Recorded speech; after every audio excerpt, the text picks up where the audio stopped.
Today is Thursday, guys, and I just wanna share to you. Ito, malapit nang lumambot ang ating ibabalot na lumpia. At after this, ay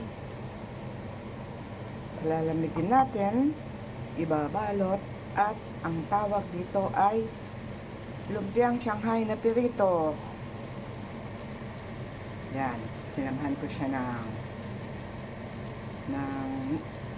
carrots, hiniwa-hiwa ko, tapos yung celery, yung gulay na celery, tapos yung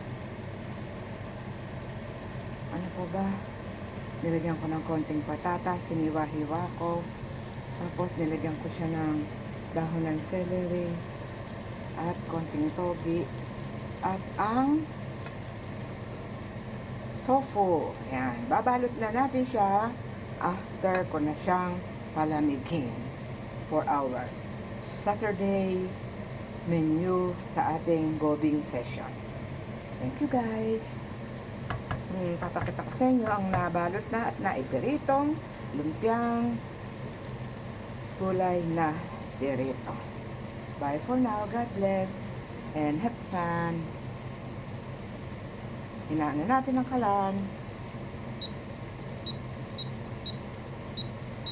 Up.